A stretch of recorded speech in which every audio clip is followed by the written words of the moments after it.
Welcome back to the next video of Love, Money, Rock and Roll. We left off after a few circumstances and we're calling Kyosuke to get some help. He did what he did. Things probably wouldn't have turned out differently if he did something else. That's not the reason Kagome left me. Kyosuke was taking his time. When he finally rang the doorbell, the clock read a bit past 10. Hey Nick, sorry that happened again. Alright, forget it. That's not what I want to talk about. What then? He looked up at me with an expression of fear and anxiety on his face. I need you to call Ellie. She won't listen to me, but she might talk to you. Ellie-sama? He exhaled, batting his eyes. Stop making stupid faces. This is a matter of life and death. What happened? I didn't want to share any unnecessary details with him, but I had neither the energy nor the desire to come up with any excuses. Kagome left, and I think only Ellie's grandfather might know where she is now. And you think she'd talk to me? I don't have a better option at the moment. He pursed his lips, but still slowly put his hand on the receiver. What's her number, and what do I have to say? Their butler, or whoever, called Ellie to the phone at such a late hour with clear reluctance. Ellie-sama, son, Kobayashi-san. Kyosuke was panicking terribly and speaking gibberish. But that was probably for the better. People usually have more patience for children and those with special needs. Judging by Kyosuke's focused expression, I could see that Ellie was telling him something. That's an understatement. If someone, I don't know, fully grown adult doesn't want to listen, hang up on him. If it's a kid, you tend to listen longer. At first, I'd wanted to put my ear against the receiver, but then realized he wouldn't be able to say a word like that. Yeah, I'm Nick's friend. He asked me to call you. Where is he? Oh, he's standing right here next to me. He cast a fearful glance at me and I nodded approvingly. Ellie started speaking loudly, but I couldn't hear the words. Okay, just give it to me. I snatched the receiver out of his hands. Ellie, just listen for a moment. You don't have to help me, but help Iwamura. She's your cousin. The angry babbling of the others in stopped abruptly. I don't have time to explain all the details, but it's true. Your grandfather had an affair with a maid when he was young, so... Nick, if you think such a blatant lie would make me want to help you, she said slowly but then went quiet, as if waiting for me to continue. If you don't believe me, ask your grandfather. I don't think I'll lie about it, not after everything that's happened. I definitely will. She replied abruptly and hung up. I didn't know if one could call it progress, but at least we'd moved somewhere else. Is that true? The entire time, Kyosuke stood up next to me without saying a word, apparently in shock. Well, yeah it is. But how? It's a long and complicated story and I only found out recently. I could see that Kyosuke was barely holding himself back from bombarding me with questions. But I don't think that after everything that's happened, I should give you the details. Yeah, right, sorry. He lowered his head in acceptance. Thanks for the help, and I think you better go, it's getting late. Alright, call me if you need anything. Right. I closed the door after he had left and stared at the silent telephone for a while. Of course it was stupid to count on Ellie's help, but if she would talk to her grandfather about Kagome, it could make him think. On the other hand, what was I trying to achieve? Kobayashi-jin would hardly do any harm to Kagome. I had more than enough evidence to believe that. So now everything depended on her choice alone. But I couldn't influence it if I ever saw it again. I kept pacing around the house almost until morning, thinking through a plan of action, but eventually fatigue got the best of me. That tends to happen. 1/11/1987.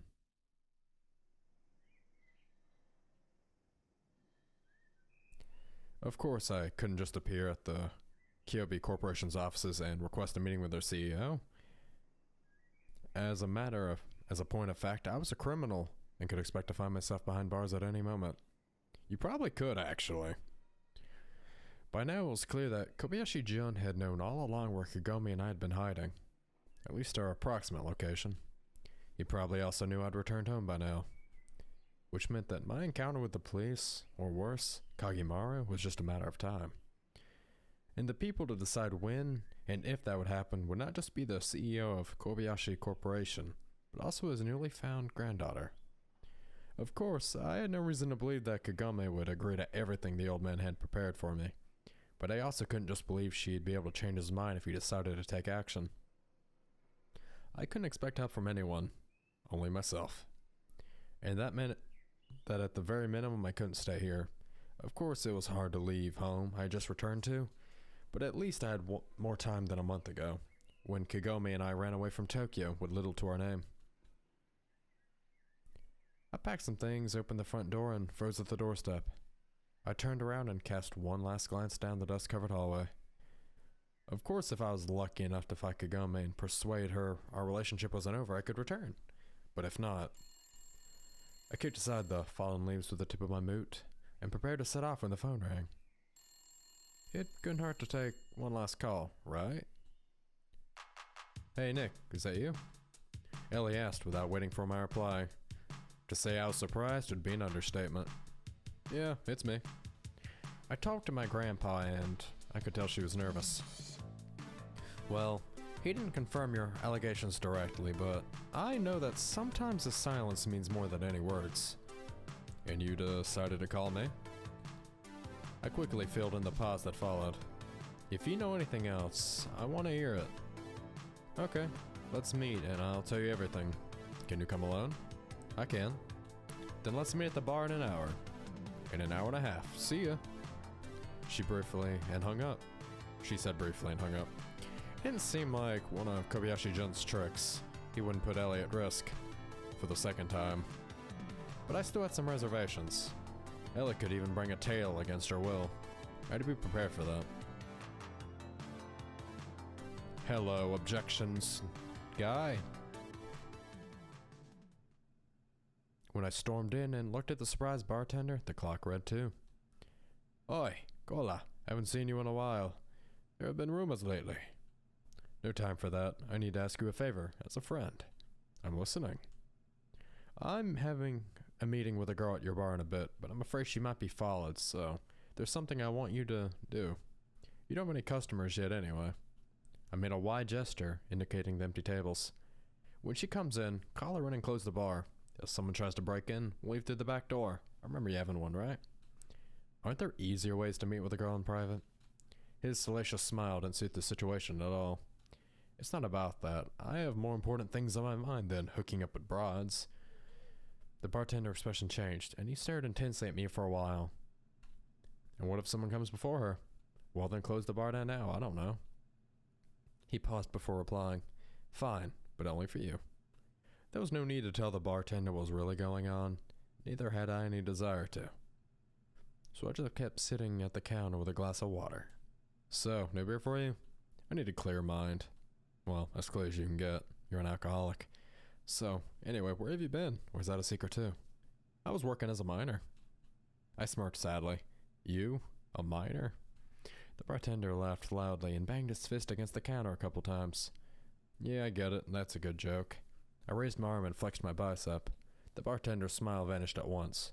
I'd leave Tokyo for a while because I got in the way of the wrong people. What people? Suddenly, he squinted suspiciously and became unexpectedly serious. Your bar isn't in any danger, don't worry about that. I'm worried about you. Thank you, was all I managed to say. Of course, I didn't always take the huge, sometimes clumsy bartender, with his lack of humor and a deliberate aversion to personal space seriously. I couldn't accuse him of a lack of sincerity. For the next hour, he kept babbling on about whatever, as if afraid to allow a pause in his monologue even for a second. Finally, the agreed time arrived. Go take a look. She should be there already. If there's no one else around, call her in. Sir, yes, sir. He saluted like a seasoned veteran and rushed outside. It didn't even take a minute for the door to open again, and for Ellie to walk downstairs, accompanied by the sound of a bolt locking in place. The girl stopped at the counter, looked at me, and then checked her surroundings confused. What's this all for, Nick? You want to kidnap me again? She asked with more surprise than fear. You could have been followed. I invited her to sit at a table in the far corner of the bar. The bartender stayed behind the counter, gave me a nod, and returned to his business.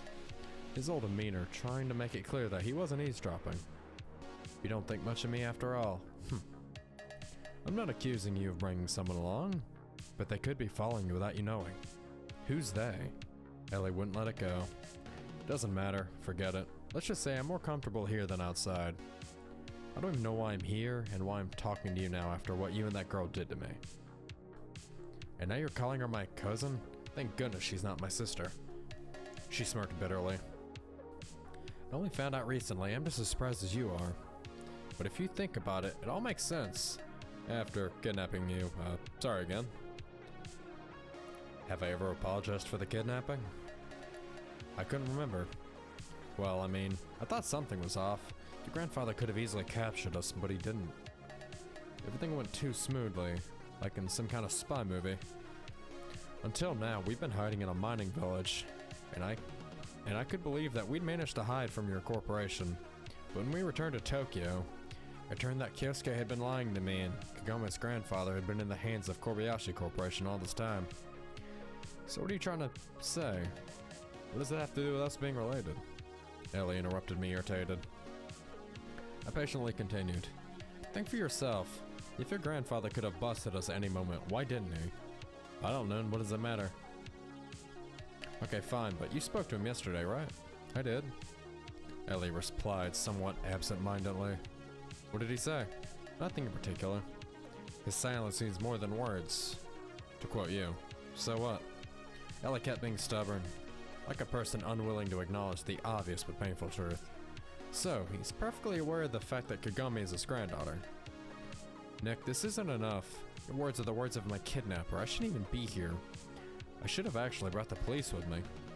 She was saying this fooled by emotion, but it was more anger at herself than resentment towards me. If you'd been 100% sure I was lying, you wouldn't have come here. She bit her lip, turned away, and stared at the bartender, who was slowly and even somewhat desperately wiping glasses at the far side of the counter. Let's say I believe you. What do you want from me? I smiled and straightened my shoulders, stiff from tension. As it happens, Kagami has decided it's too dangerous for us to be together and left. I'm sure she had nowhere else to go but to her grandfather. I don't know what she's gonna do next, but it doesn't seem like a good idea to me. So, you want me to be your Cupid after everything you two have put me through? She asked with clear hostility. Even if related, that doesn't mean anything. Well, in reality, it looked like I was trying to save my own skin. With Kagami around, I'd be safe from Kobayashi Corporation. Most terrifying was the fact that I wasn't sure whether that wasn't my primary goal. You have a right to think that. To think what? Ellie gave me a confused look. It seemed like I'd been talking to myself there. You don't owe me or Kagami anything. I'm just asking you as a human. Asking what, Nick? You can talk to your grandfather and find out where Kagami is. If I could only see her for a couple minutes. Ellie pulled back, crossed her legs, and brought a thoughtful expression to her face, as if trying to solve a complicated mathematical problem. Why would I do that? Believe it or not, I don't need a sister like that. Then we can help each other. Iwamura isn't particularly interested in becoming a Kobayashi either. To a certain extent, it was true. Kagami had plenty of time to remind Kobayashi Jun of her existence, but she'd never done it. But right now she's at my grandfather's, according to you. Ellie was also right in her own way. She had to go there, there was no other choice. Next thing you'll say she sacrificed herself to save you. She smirked almost contemptuously. Well, I wouldn't go that far. Then what do you need, Nick? What is this all for? You look like a desperate man trying everything he can, even the most impossible option. I fidgeted in the chair and started looking around, as if trying to find support somewhere. But the bartender kept polishing his beer mugs, and there was no one else here besides me and Ellie. My plan was falling apart like a house of cards. Well, to be frank, I didn't have a plan to begin with. Ellie was right about that. Even if so, I don't see how you can help me. It all depends on my grandfather. Now, I'm not gonna cross him anymore. Even if he legitimizes Kagami. Well, it's like you said, she's his granddaughter, isn't he? Ellie said coldly, stood up and walked towards the exit. I had no reason to stop her, there was nothing else I could say. Ellie looked at the bartender and ordered him in an imperative tone. Let me out of here. The bartender looked at me cautiously, and then dashed to unlock the front door. After Ellie had left, I ordered some beers after all. The bartender, obviously, decided not to initiate a conversation, and I was grateful for that. Do you think? I haven't heard anything. I didn't eavesdrop at all. He shouted immediately and waved his hands. In reality, we would have had to be whispering in each other's ears to not be heard in such a tiny bar. So in regard with that, I had no problems with him. Do you think I can just show up there in the middle of the day and demand a meeting with Kobayashi-jun? He thought through it carefully and then replied very seriously, I wouldn't. Yeah, it's a stupid idea. Thanks for the beer. I reached into my pocket for money, but the bartender stopped me immediately. It's on the house. What are you gonna do now, Koila? What would you do if you were me? If nothing's keeping you here. Well, it's up to you. I immediately recalled Irina's words, her sacrilegious offer to give her Kagome to secure my own safety. Of course I couldn't do that, but I also saw no safe future for myself in Tokyo. I hope we'll see each other again. Of course, he likes your money. And I guess you, since he's helping you. Humans estimate distances based on their memories of maps and globes, so it's hard for us to visualize them on a cosmic scale. A flight from Earth to the moon would seem just as long as to you as a voyage across the ocean if you'd never left your own neck of the woods. And meanwhile, the moon is 400 times closer to us than the sun. At some point, truly cosmic distances cannot be properly understood by our primitive brains. 1,000,000 kilometers becomes the same as 1,000. What's the difference? Both of them are infinitely far away. I don't remember the flight from the USSR to Japan that well. I was too young, and the memory was more like a series of bright, colorful splashes, like the brushstrokes of avant-garde paintings, than real, actual values of time and distance. For me, the flight could have been 10 hours, 10 minutes, or even 10 days. It was usually easier for a Soviet child to spend 24 hours in a second-class sleeping car in the summer heat trying to get to the Black Sea coast from a town somewhere in the Urals than for a Soviet adult to do the same. But now I was an adult myself, and I was going on the longest trip I'd been on in the last 10 years. I was going even further than the village, where Kagome and I had been hiding. What made the destination particularly remote was simply the fact that I had no end to it, no goal. I just didn't know where to run. Whether I'd ever be able to hide from Kobayashi Corporation, and more importantly, whether I'd be able to leave Kagome behind, give up on her, to stop fighting no matter how pointless it was.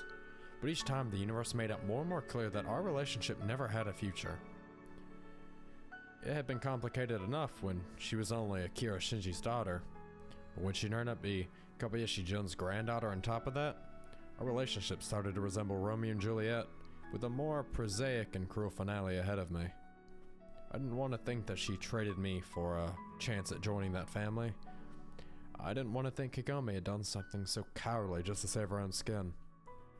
I didn't want to look for any explanation for her actions at all, because deep inside there was hope that it was all some foolish mistake. And then I'd open the door and see Kagome in the porch, smiling apologetically. But my home met me with the same silence. There was no Kagome, Moriyuki, or even Irina. I cast a sad look at the bag with all the stuff I dropped in the hall. I couldn't even say what the saddest part was. The fact that I'd have to leave this home forever, behind, or that my bag turned out to be so light, but I could no longer live in the dark. It was better to retreat now, collect my own thoughts, regroup in a safe place, and to fight what's dear to me with renewed strength. I guess I didn't entirely believe that myself, but I always had the strange ability to pull myself together at critical moments. Important clarification, at critical moments that weren't hopeless. In the same way, I was desperately clinging to the belief that not all was lost. It was so dark already when I reached the metro station, and that wasn't a soul around. The whole scene resembled a set from Escape from Tokyo. Of course it was Sunday, but it seemed that the whole city itself had turned its back on me with contempt, not even giving me a parting glance. I was going to Shinjuku to choose a destination somewhere far from the capital, but I hadn't decided where I'd be going. When you flee from something, it's not necessary to pick an exact destination. What matters is running fast enough. I sighed and was bounding out of the station when a piece of paper lying on the ground caught my attention. It was a flyer for Zed Field's concert from a month ago. I picked it up, played with it in my hands, and smirked. Under different circumstances, A couple words from me would have been enough, and I could be in that band with Ellie. It's surprising how quickly relationships change. At first, I'd been her acquaintance, maybe a friend, and then I became her kidnapper, possibly even an enemy. What difference did it make now that it's hardly my fault? Ellie didn't want to help me in my search for Kagome, and that wasn't her fault either. I couldn't blame Kagome. I loved her. That's how we ended up without anyone to blame and everyone a victim. No winners, but plenty of losers. And I had every right to consider myself the main loser. I don't even know what's keeping me from throwing myself under a train. Maybe the unreliability of this method, or some innate part of my personality. Maybe the understanding that we only live once and there'd be no proper way out. Or maybe a glimmer of hope that one day everything would be back to normal and we'd be together again. I don't know what awaited me on the other side, but I knew for sure that Kagome was on this one. And even though the distance between us could be well measured in light years, it still seemed to be comprehensible and traversable. But definitely not this exact moment. I examined the square in front of the station hall again. It was just as deserted as before and headed for the station. Let this not be the last time. Let me return here one day. Nikolai? But I didn't even reach the turnstiles. A voice I'd never expected to hear again pierced through me and brought me to a stop. What are you doing here? I turned around with difficulty and looked at Himitsu. She looked her usual self, only the sad expression on her face seemed unnatural, like she was wearing a mask. Apart from that, she didn't change at all, and that was scary. Of course, I didn't expect her to lash out and try to hit me, but her calmness, even indifference, seemed unnatural. Wasn't she worried at all what happened at the festival? I, on the other hand, was far too worried. Hi there, what's brought you here? Sunshine? I haven't been following you, don't worry. I'm not worried at all. My voice sounded like I was offended, that surprised even myself. So, you told your father? She pursed her lips and lowered her eyes, trying to show she was offended.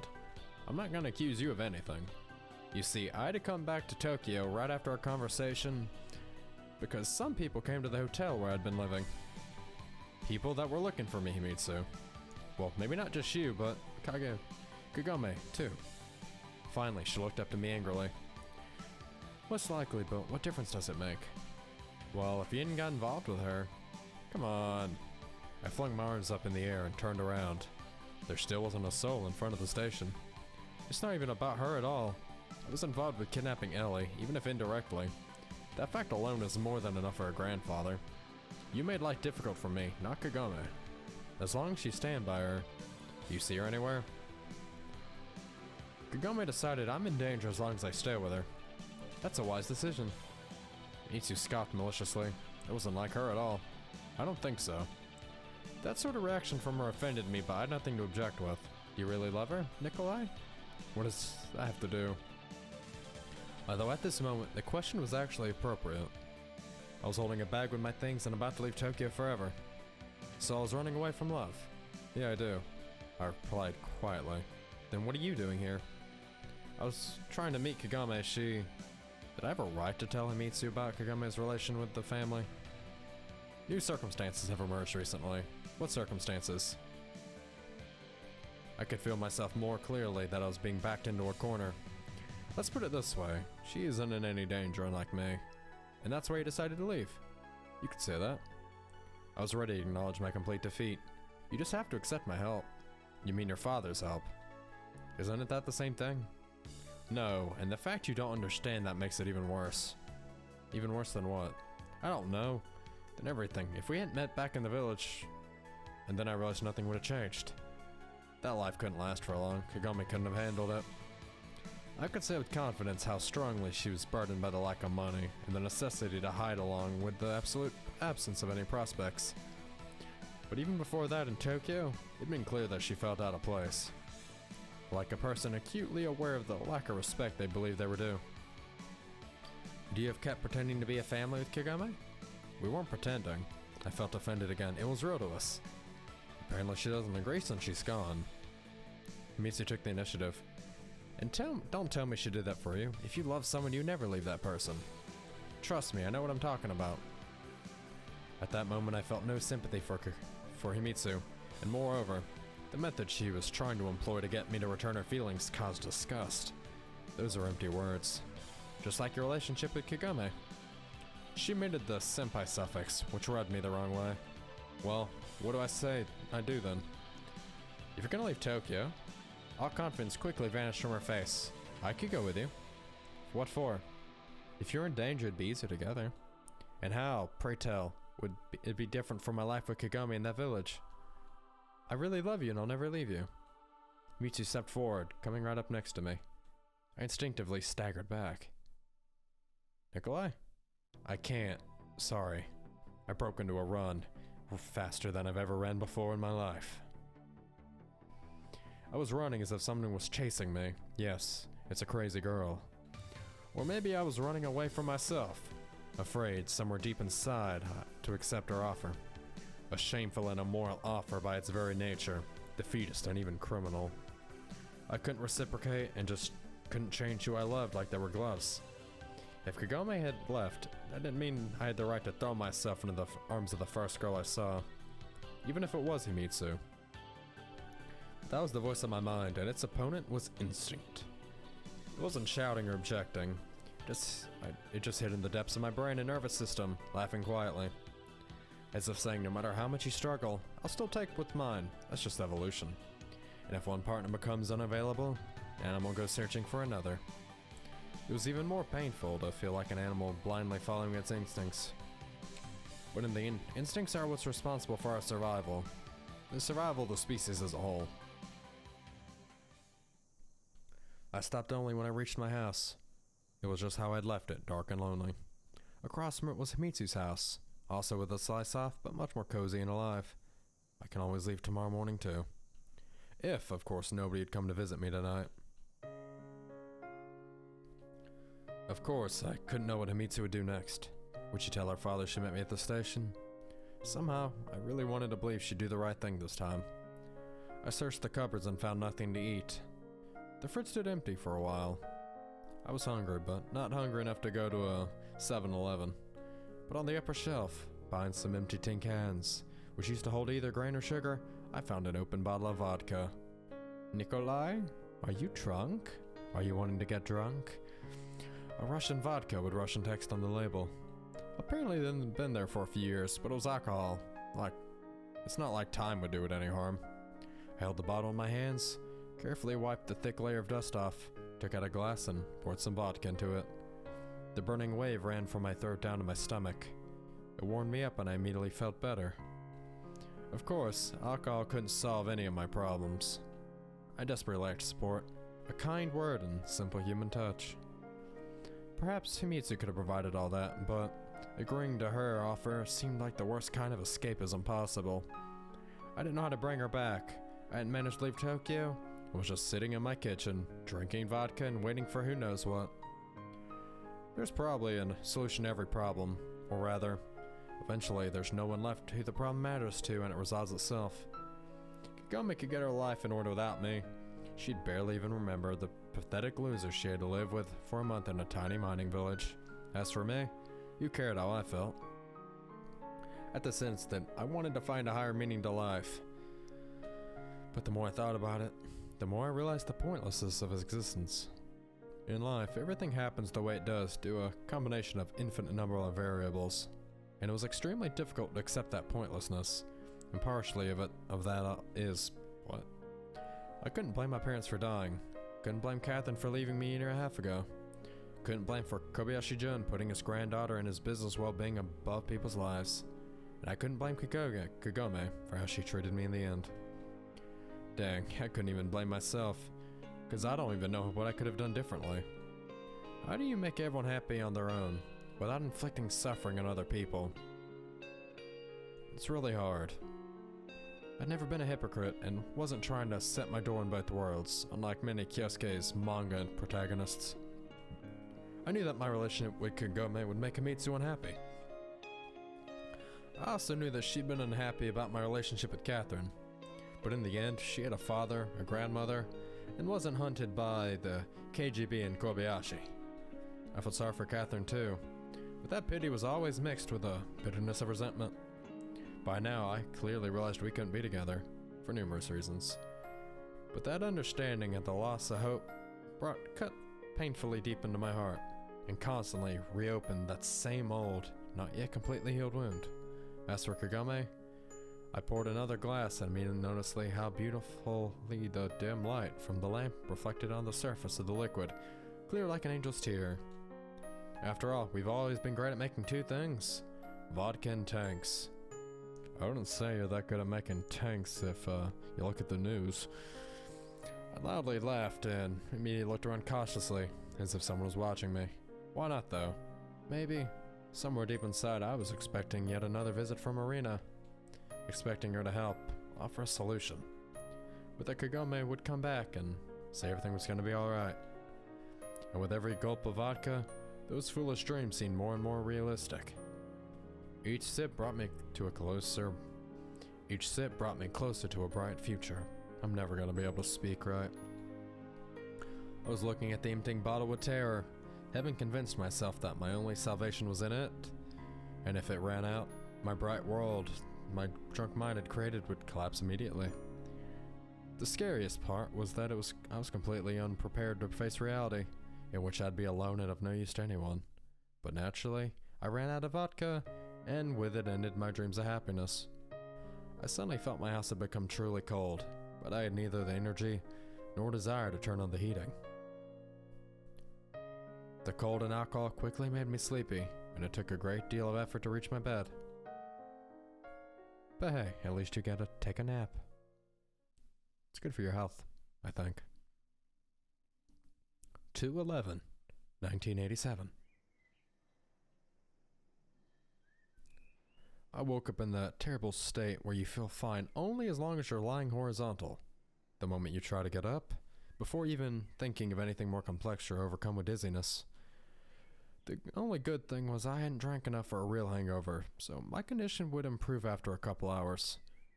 And another one, my thoughts from the previous evening didn't return right away. The empty bottle of vodka stood on the table in the kitchen. I poured some water into a glass, drank it in one go, and winced how cold the water was. I had no plans today, or at all, except for running away from Tokyo and never looking back. But now it seemed like I'd always have time for that. The hangover numbed all my emotions, including anxiety, which itself was strange. I fidgeted with the bottle, trying to figure out whether I should go to the store for another. Oh, who the hell is it? I staggered to the phone, vaguely attempting to figure out who would be calling me on the way. Even if it was Ellie, Kyosuke, or Arena, all them seemed completely something. And what if it was Kagome? Hello? I must have gotten the wrong number. I heard Catherine's voice on the other end. No, you haven't. What did she want from me? What did she want from me at this exact moment when my life was spiraling out of control? You okay? Never better, what do you want? Let's talk another time. No, wait, sorry. I gave myself a couple of good slaps in my face to come to my senses. I'm just in a bad mood this morning. Didn't sleep well and all that since I drank vodka till I went to sleep. Doesn't seem like it. I swear on my heart. Are you sure I'm not distracting you from something important? I could almost hear her smirk. What's so important I could be doing on what day is today? You know me. I used to think I did. And now? Catherine just sighed and didn't reply. I really didn't expect a call from you, especially after everything that happened. What happened with you? She asked nonchalantly. With me? Only then did I realize that Catherine didn't know what had been going on in my life for the last few months.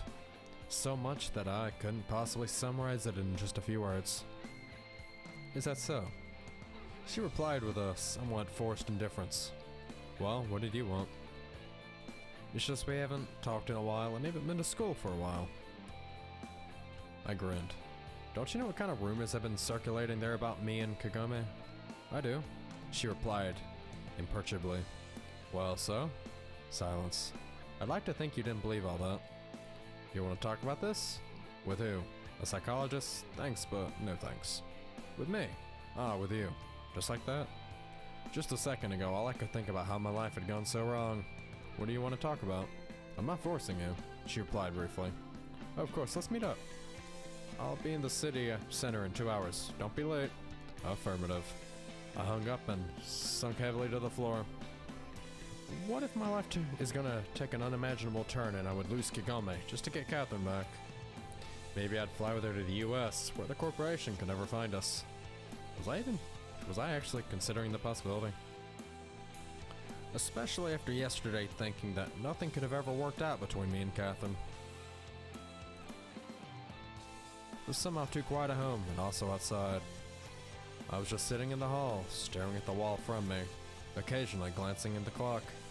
I didn't want to go to the meeting earlier than Catherine and just stand there and wait like an idiot. For once I'd show her that I wasn't the one who needed it most. I heard the sound of a car engine nearby. I looked out the window. It was Himitsu's father, Ryunosuke-san. Fortunately, he couldn't see me. I barely remembered Himitsu's mom, but it always surprised me how they'd managed ever to get together. If I had to describe Ryunosuke-san, he was a typical Japanese man? Maybe even a bit too typical if you ask me. A respected government employee and an almost exemplary head of the family. It was a wonder that Himitsu hadn't grown into some sort of Yamato Nadeshiko under his care. Yamato Nadeshiko is a Japanese term meaning the personification of the idealized Japanese woman, or the epitome of pure feminine beauty, usually more at places such in deeply traditional patriarchal setting. Thanks for that comment back then about how I should look at that. Well, now it was time. I stood up with some effort, put on my shoes and walked outside. The cold November sun was unbearably blinding to my eyes, and my head, although the headache had passed, seemed to be swelling from the inside. When would I feel normal again? People on the street cast weird looks at me. I was almost certain they were judging my antisocial behavior and appearance that dishonored the proud title of human being. Of course that wasn't the case. Maybe my face was a little swollen, but I didn't reek of alcohol and I didn't wobble as I walked. No matter how hard I tried to get there on time, the clock in the office building told me I was 20 minutes early. City Center, Monday. I'd expected there'd be a lot of people, but not this many. Hi. I turned around and saw Catherine. You're early. So are you. But it's normal for me. What did you want to talk about? She looked like she'd been dragged along on a boring field trip. Both the meeting and her morning call seemed strange to me. Though, acting weirdly was normal for her. I'm leaving soon. Leaving? Yes, back to the US. What about Michael? What about him? Well, I heard you two went on a date. She fixed her hair with a slight gesture and turned away as if looking for something on the other side of the street. This whole conversation seemed like a forced formality. So you've come to say goodbye? Something like that. Won't even ask me how I've been all this time? Where I was and what happened? I laughed sincerely. You know, the fact that I was home when you called was incredibly lucky. I was gonna leave Tokyo indefinitely. Oh, is that so? It sure is. With that girl, Kagame? Yes, with her. I blurted out, but immediately caught myself. I was. Well, good luck to the two of you then. Is that all? What else is there to say? Catherine finally looked at me. Her face was still like a wax mask, and I could see poorly hidden sorrow in her eyes. But I didn't know how to react. I didn't know whether I even wanted to say anything. If that's what you decided. Good luck to you. Maybe we'll see each other again one day. Bye. I forced out a farewell and then stood there for a while, watching her leave. Life, you might say, is like a chain. It spins and spins and spins, occasionally losing its links. After all, you can't just spin to the future, can you? I could clearly hear a rattle, clang and crunch as Catherine left. I could see sparks all around me and smell the burnt metal. But the chain continued its merciless rotation, just now a little shorter. But coincidences are indeed absolutely indifferent. They can be good or evil to whoever they come upon. I was about to leave when I noticed a black foreign car right at the entrance of the Kobayashi Corporation building, as if there was anything unusual about it. I still stopped to see what the bigwig it was this time. First, a few bodyguards in dark suits exited the car, then carefully, meticulously examined their surroundings. Then one of them opened the door and I saw Kagome. From this far away, it was hard to see the expression on her face, but that wasn't necessary anymore. The impulse worked ahead of my thoughts. There's a theory that the consciousness is just an intricate attempt of the primate brain to rationalize the workings of the much more ancient structures of the nervous system. Kagome! Nikolai shouted while running. But Tokyo's business district was too loud on a Monday morning, and my voice was lost in the sound of car horns and people talking. Kagome. I gasped. It wasn't that easy to cross the road. The nearest pedestrian crossing was 100 meters away, and meanwhile, the guard had brought Kagome into the building. I ran straight ahead and almost got hit by a car. Twice. Nobody wanted to give way to a kid just trying to cross the road without any regard for the traffic law. But finally, having slid over the hood of a car that slowed down for me, I ran into the corporation's offices. Kagome. It was much quieter here than compared to the outside, and Kagome and her guards had already reached the turnstiles. Kagome, wait! Finally, she heard me and turned around. There was so much sadness, pain, and pleading in her eyes that I immediately forgot all the theories I'd come up with not so long ago. No, she couldn't have willingly abandoned me and just forgotten everything that happened between us. I didn't know what sequence of events had brought us to this point in time and space. Her eyes told me everything. We were only separated by a few dozen meters, but she may as well have been on the other side of the planet. She tried to shout, but one of the guards grabbed her roughly, all but threw her over the turnstiles. Kagome! When I ran to the turnstile, it was too late, and the only person left to welcome me was a goon twice my size. It was pointless to argue with people like that or try to prove anything to them. I was fiercely looking around seeking support. A few girls hanging at the reception desk and not busy with anything looked at me in surprise. The few visitors were exchanging confused looks. Tell your boss this isn't over yet. I growled and ran for the exit. Love is a powerful motivator. You just have to not confuse it with lust. In that way, it can be pure and beautiful in the eyes of God. It was too dangerous to stay here any longer. At worst, they could capture me right there in the middle of the day, bring me to the forest and bury me alive there. I had to collect my thoughts and come up with a plan. Now, I was at least confident that I had a chance. Kagome had given it to me herself. My heart was beating like crazy. Drops of sweat were running down my face, and everything floated before my eyes. I wasn't in the best condition to think of a plan to assault the headquarters of the biggest corporation in Japan. I sank heavily onto a bench and tried to catch my breath. They must have expected me there now for sure. Thanks to Catherine, I suddenly thought. Indeed, if it hadn't been for her, I would have been far away from Tokyo, carried away by a train, mindlessly staring out at the countryside. But not that much had changed, really. Actually, maybe she knew Kagome was going to be there. After all, I think she deals with American intelligence or something. Maybe her mom does. He clearly knew best what was good for his two granddaughters. But how was I, a simple high schooler who only yesterday had been drowning in vodka and depression, supposed to stand up to the might of the Kobayashi Corporation? Nevertheless, a deep, pleasant feeling had already appeared, began to take root in my soul and spread further through my body with each passing second. And even if I only had a one-in-a-moment shot to rescue her, that was enough. In attention to my desperate desire, I also needed a plan. I suddenly started remembering scenes from all the American movies I'd watched in my life. Blow up the building? If I had any explosives, I would have done that. Wait, Kagome was in there. In any case, I had to somehow get in past the security guards. If I couldn't blow up the building, I could threaten to.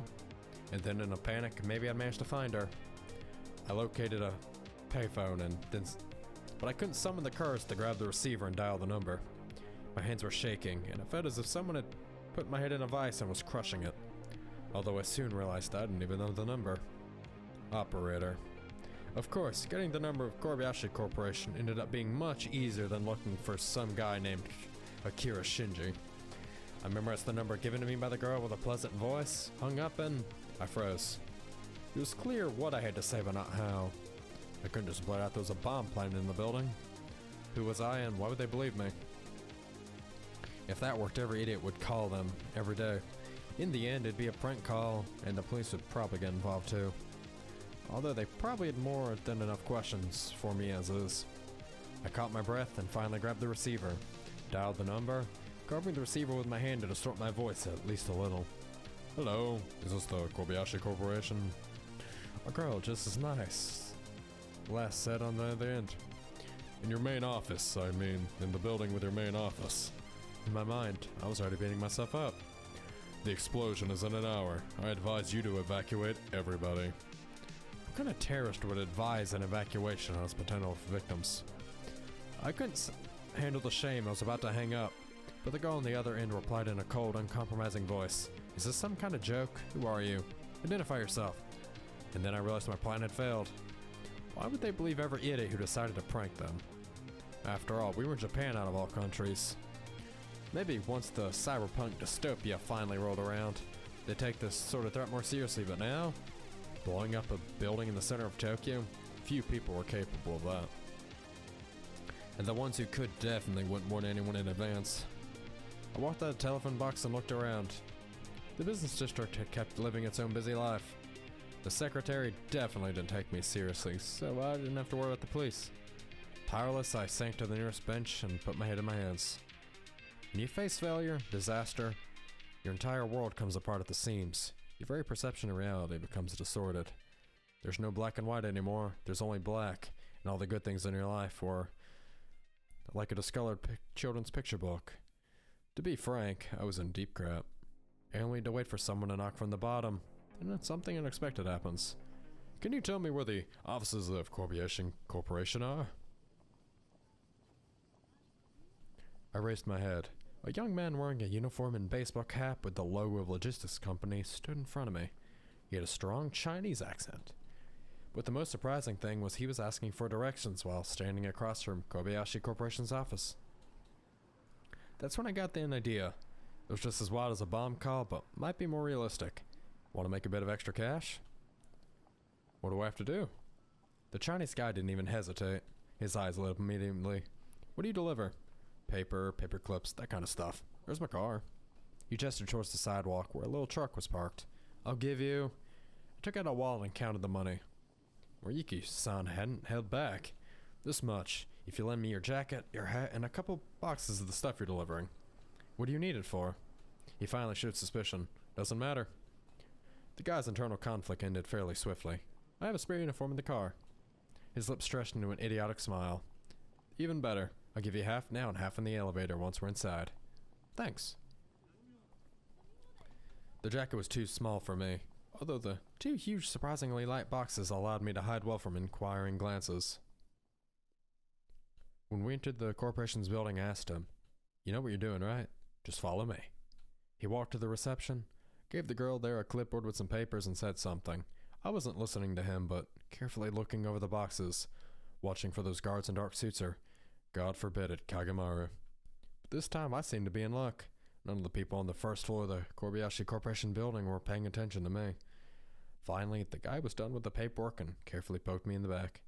Follow me, but don't run. When we approached the turnstiles, the guy nodded to the man standing next to the farthest of them, and he let us past without saying a word. I was already halfway there. I rejoiced internally, but had to struggle to keep my face straight. Before we entered the building, we'd agreed that I'd go high up as possible in the elevator, then go our separate ways. And the wait for the elevator to arrive was painfully long. Or maybe the second just seemed like hours to me. I could feel my hair getting sweaty under the baseball cap. The tight jacket restricted my movements, and the box that had just seemed light to go weighed my arms down. You're not planning anything bad, are you? Since when Eddie started using casual Japanese? Actually, you might instead call what I'm doing noble. People doing something noble don't normally sneak around. Do you want the rest of the money or not? I grew angry. Fine, I'm silent. His expression grew dark and lowered his head. Naturally, I hadn't planned anything beyond this.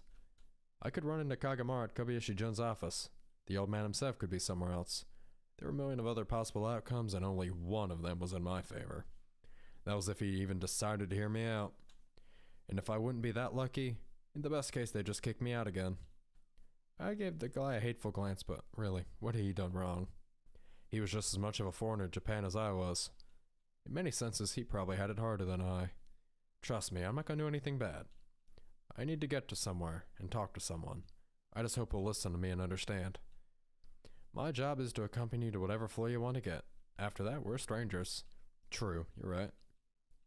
Not out of love for those around him. Look who's talking, though. Finally, the elevator arrived.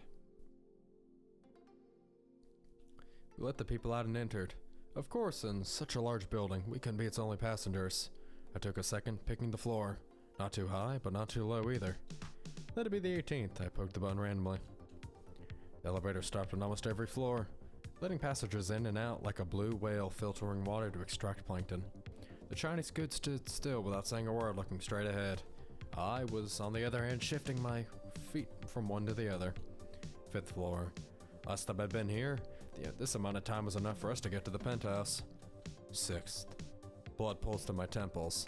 The box about to fall out of my hands. I finally got tired of it and pushed the boxes to the guy. Here, take it. This is yours anyway.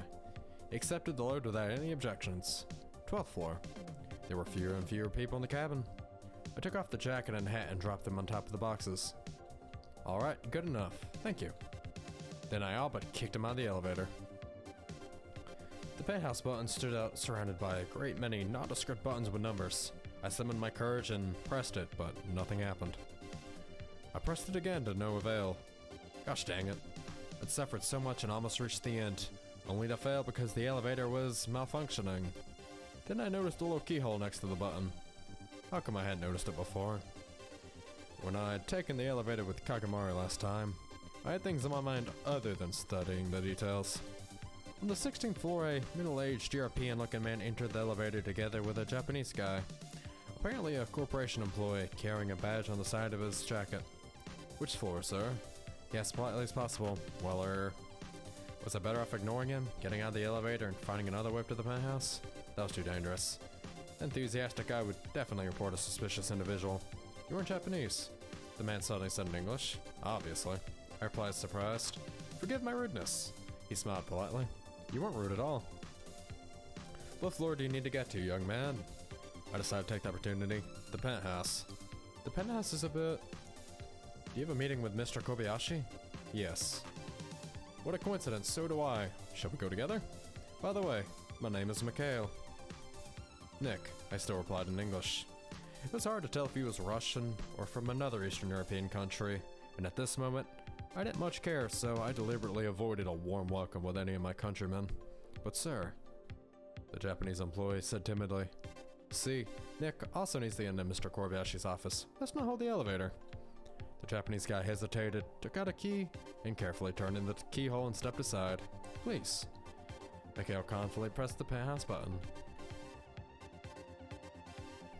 The elevator ascent was again accompanied by an awful tune I hadn't paid attention to when I'd entered with the Chinese guy. The closer we got to the floor, the more uncomfortable I felt. There wasn't enough air in this cabin, and the pressure was rising, even though we were supposed to be going higher above the ground.